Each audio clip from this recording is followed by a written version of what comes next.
In a stone church in the highlands of northern Ethiopia, there is a book bound in animal skin that has not left the building in longer than anyone alive can verify. It belongs to a canon of 81 books. The Bibles most of the world reads holds 66. That gap is not a matter of decoration. Inside those extra books sits a description of death that the Western Church quietly stopped teaching more than 1,500 years ago. It does not say the soul drifts upward while the body simply rots away. It says the ground itself does something. The ground receives, it separates, it holds, and according to one passage, it remembers. And the part almost no one talks about is how closely modern forensic science has come to confirming what the ground actually does to a body after we lower it into the dark. And before we go further, I need to pause for a second, because what I'm about to tell you gets significantly darker. And I realized a while ago that some of this cannot be fully explained in a video format. The complete reconstruction of the Ethiopian burial teaching the Western Church cut from its Bible the 4 chambers the earth divides the dead into. The 40-day process the GES lays out one day at a time. The exact wording of the ruling that struck the book describing it from the canon. I put it all into a written document. It's linked below and the QR code is on your screen. Now let's continue. Start with what most of us were handed. In the majority of Western churches, the teaching around burial has been sanded down to a single smooth idea. The body is a shell. The soul departs at the moment of death and goes elsewhere. Its flesh returns to dust, and that dust means nothing, because the real person has already left. Ashes to ashes. Rest in peace. The grave becomes a placeholder, a marker for people who are no longer there. Look at a modern Western funeral, and you can watch the erasure happen in real time.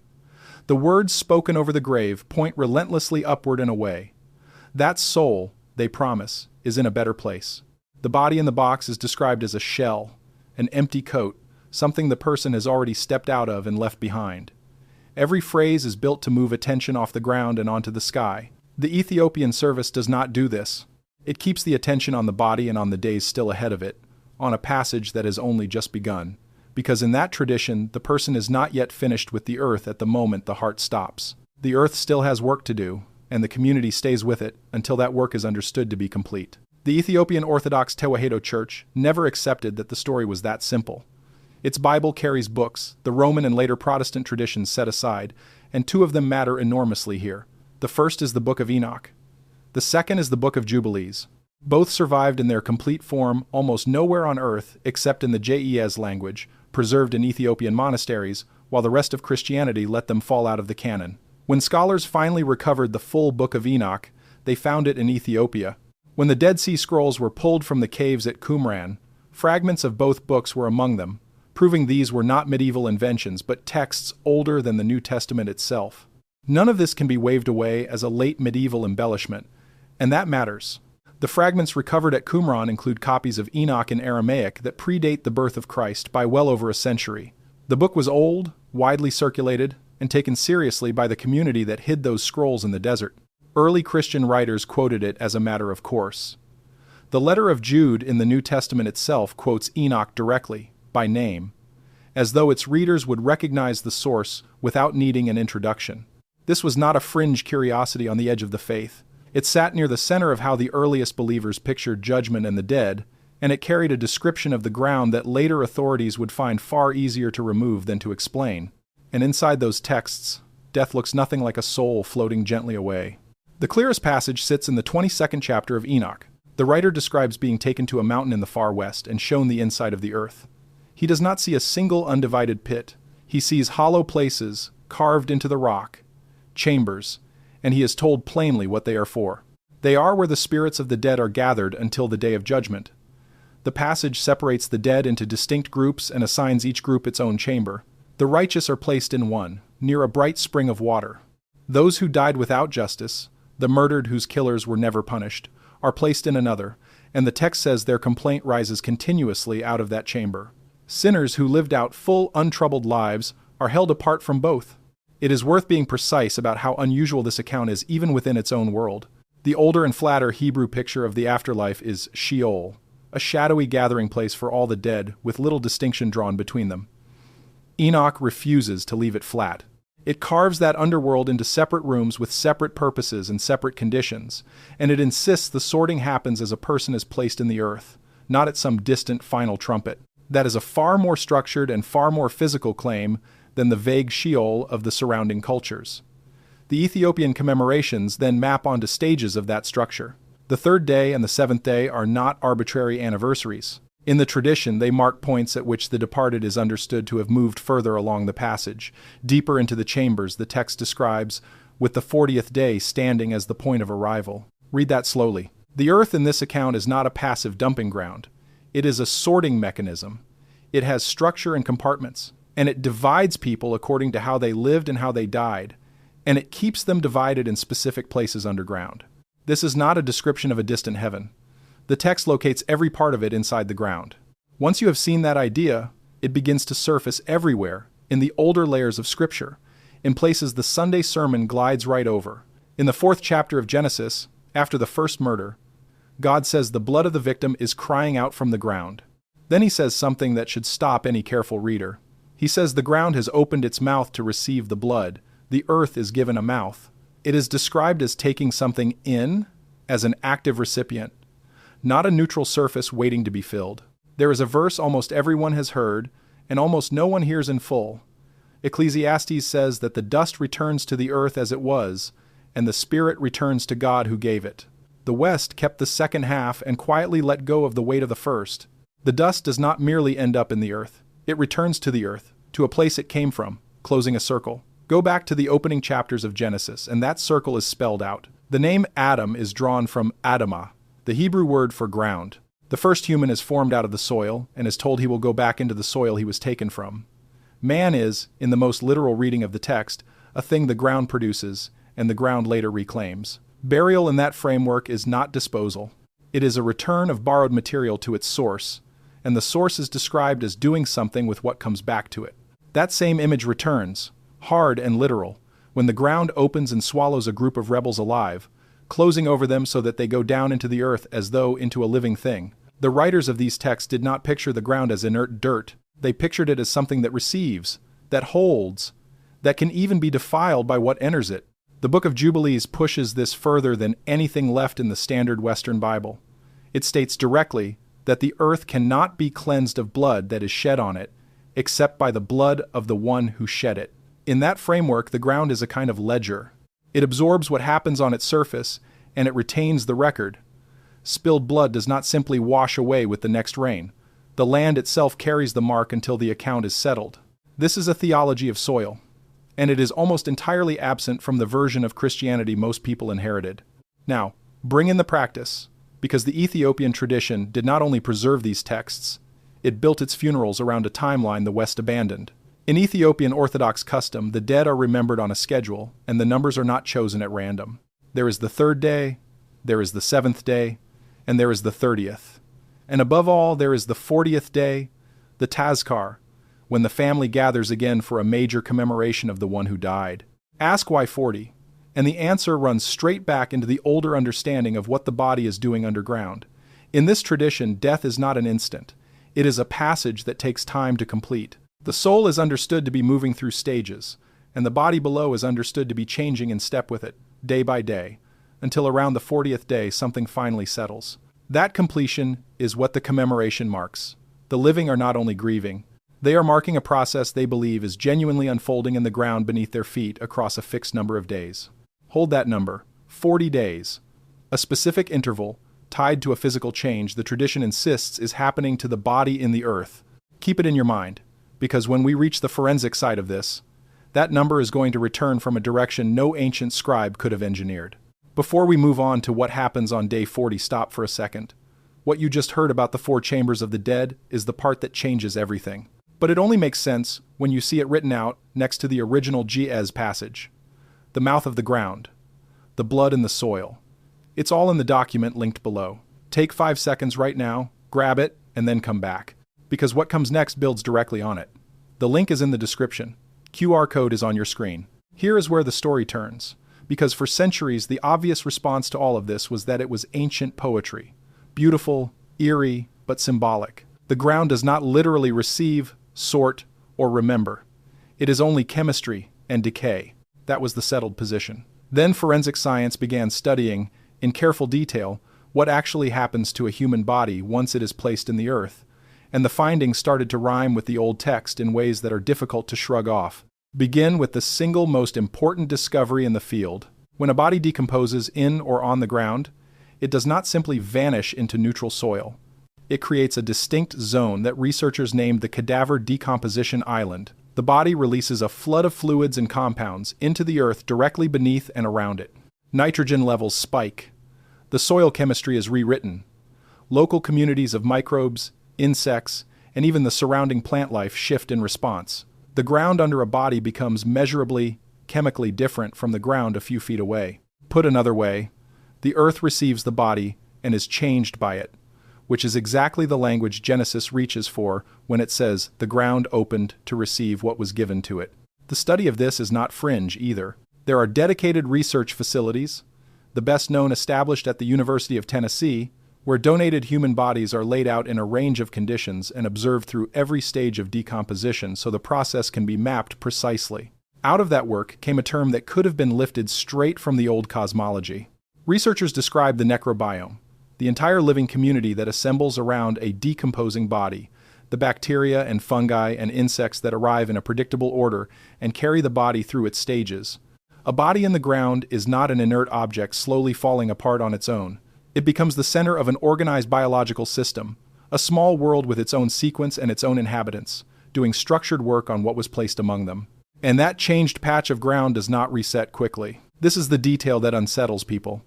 The chemical signature of a decomposed body can persist in the soil for years, and under some conditions far longer than that. Investigators have located hidden graves long after the body itself was gone by reading what it left behind in the dirt. Elevated nutrients, altered soil structure, plants that grow taller and greener over the spot, feeding on what was released below them. The ground holds the record of what was placed in it. It remembers, in the only way soil can remember, through a chemistry that lingers long after the flesh has disappeared. Set that beside the line from Jubilees about an earth that cannot be cleansed of what was shed upon it, and the ancient claim stops sounding like poetry and starts sounding like observation. Then there is the transformation itself, and this is where the 40th day comes back around. Under the right conditions of moisture and limited air, which is precisely what a burial creates, the fat in a human body does not simply decay away. It undergoes a chemical conversion into a waxy, soap-like substance that forensic scientists call adipocere, known in plainer speech as grave wax. It can encase a body and preserve its form for a very long time. The reason it matters here is the timing. Adipocere begins forming within weeks of burial, and the window in which it takes firm hold, in which the body has passed through its most violent early breakdown and reached a more stable, transformed state, lands around a month to roughly 40 days under common burial conditions. A tradition with no microscopes, no laboratories, no chemistry of any kind, fixed its major commemoration on the 40th day, the very point at which the body below has moved from raw decay into its long, transformed state. The scribes could not have known the mechanism. They knew the interval. And the number itself was never casual in these texts. 40 days of rain in the flood, 40 years in the wilderness, a stretch of 40 days on the mountain, and 40 more in the desert. In the older imagination, 40 is the length of a complete transformation, the time it takes for one state to fully become another.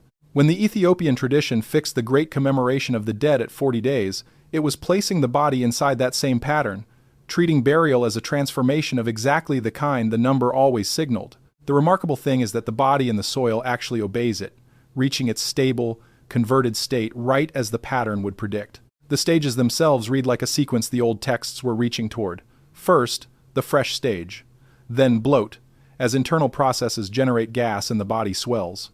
Active decay follows the most dramatic phase when the surrounding soil takes its heaviest chemical hit. Then advanced decay, slowing toward a long and stable rest. It is a passage with distinct phases of its own, one condition leading into the next, until the body reaches a settled state in the ground. The dead in Enoch are placed in chambers and wait. A body in the soil moves through stages and settles. The vocabulary is different, but the underlying shape is the same. Look closer at the earlier markers, and the alignment only sharpens. Bloat, the swelling driven by gas building up inside the body, sets in within the first few days, right around the point the tradition marks its third-day observance. The shift into active decay, the fastest and most transformative phase of the whole process, unfolds across roughly the first week.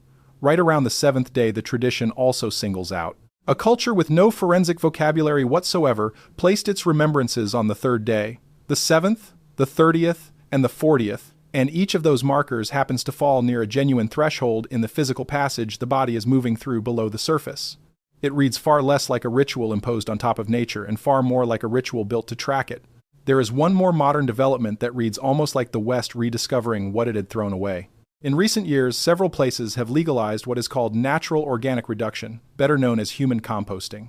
The body is placed in a vessel with plant material and allowed to break down completely into clean and usable topsoil, which is then returned to the family or to the land. Its entire premise is that the ground, given the body in a little time, will transform it into something living and fertile. The people choosing it describe it in almost scriptural terms, as a return, as feeding the earth, as becoming part of the ground again rather than being sealed away from it. It is the theology of the Ethiopian text, arriving through a laboratory door. The ground receives the body, and the ground makes something new out of it. This is the point at which the language of the Jez itself becomes worth slowing down on. The words the Ethiopian text uses for what the ground does are not the soft, sanitized terms of a Western graveside service. They are physical. They describe receiving, enclosing, retaining. Translators working directly from the Jez have noted that the imagery is concrete rather than spiritual, closer to a description of a container and its contents than a hymn about the afterlife. When the Western tradition rendered these same ideas, it tended to lift them upward, away from the dirt, toward a heaven detached from any physical process. The Ethiopian text kept them in the ground, where the body is, where the change is, where the record is written. So, how did the fuller picture get sanded down for most of the world? The turning point is usually traced to the 4th century, when church authorities were settling which books could be read aloud and treated as scripture. The Council of Laodicea, meeting around that period, produced rulings on exactly that question, and the practical effect across the following centuries was that books like Enoch and Jubilees fell outside the approved lists throughout the Roman world. Enoch, in particular, with its detailed underground chambers and its named account of what the dead endure, did not survive the cut in the West. Once a book is no longer read aloud, within a few generations it is no longer taught, and within a few more it is effectively gone. Ask why a church would find a description of underground chambers threatening enough to remove, and the answer is the same one that recurs across every one of these buried texts. A vague claim cannot be checked. A concrete one can. Consider the difference. A soul that departs to an invisible heaven asks nothing of the physical world and can never be contradicted by it. A ground that receives, sorts, transforms, and holds is a claim about dirt, about a place you can actually dig, about a process you can watch unfold. The moment a teaching becomes that specific, it becomes testable, and a teaching that can be tested might be proven embarrassingly wrong, or, more awkward still for those who removed it, embarrassingly right. Enoch made the afterlife a location with structure. That was always going to be harder to govern than a heaven no shovel could ever reach. The great scholars of the Western canon did not exactly hide their discomfort. When they addressed these older texts at all, they tended to file the concrete, physical passages under confusion or borrowed mythology, the parts about the earth, receiving and holding, treated as primitive imagery unworthy of serious doctrine. Centuries later, when the complete Book of Enoch was finally translated for European readers out of the Ethiopian manuscripts, several of the most physically specific passages were smoothed in translation, rendered in general terms that muted just how literal the original had been about the ground and the chambers within it. The reader of the polished English version met a vague and haunted underworld. The reader of the Jez met a described location with structure and function. For most of its history, the Ethiopian church operated far outside the reach of Rome, and it simply never performed that surgery. It kept the 81 books. It kept Enoch and its chambers, and Jubilees with its ground that will not be cleansed. And it kept the 40th day fixed in its funerals, the interval quietly aligned with a physical transformation no one in that era had the instruments to measure. The teaching survived intact in the one place that never agreed to remove it. This also quietly reframes a doctrine the West still officially holds, but rarely thinks all the way through. The oldest Christian hope was never a disembodied soul drifting somewhere in the clouds. It was resurrection, the body raised up again. That hope only makes sense if the body matters, if what goes into the ground is not garbage but something held in reserve. The Ethiopian reading fits that hope exactly. The ground is not a shredder. It is a keeper. It receives the body, transforms it, holds its record in the soil, and waits. The forensic picture, oddly enough, sits far closer to that older expectation than to the modern graveside sermon. Nothing about a body truly disappears when it is buried. It is taken in, rearranged, and retained by the earth, right where the text always said it would be. Which leaves us with the thing this whole account has been circling. Strip away the argument about which church was right and look only at what can actually be verified. A body placed in the ground does create a distinct zone that the earth absorbs and is altered by. That altered ground does hold the chemical record for years after the body itself is gone. The body does pass through ordered stages, and it does reach a transformed, stable state in a window that hovers around 40 days. None of that is doctrine. It is forensic observation, made with instruments the ancient writers could not have dreamed of, and a tradition preserved in a stone church in the Ethiopian highlands, in a book bound in animal skin and written in a language most of the world cannot read, said all of it first. The ground receives, it separates, it holds. And in its own slow chemistry, it remembers. The Western Church taught that burial is the end, a shell set aside while the real person goes somewhere else. The older texts taught that burial is a process, and that the earth is not a passive grave but an active participant, doing to the body very nearly what the science now describes. None of this proves a vision, a visit, or a secret handed down from before the flood. It does not need to. The plainer reading is stranger in its own quiet way. A people who watched their dead go into the ground, generation after generation, paid close enough attention to describe what the earth actually does with a body, and they wrote it into scripture, and the sky-focused traditions that came after them decided that part was better left unspoken. What the Highland Church preserved was not prophecy, it was attention, patiently kept for over 1,000 years. The book is still there. The chambers are still described inside it. And the ground, under every one of us, is still doing precisely what the oldest version of the story always said that it would.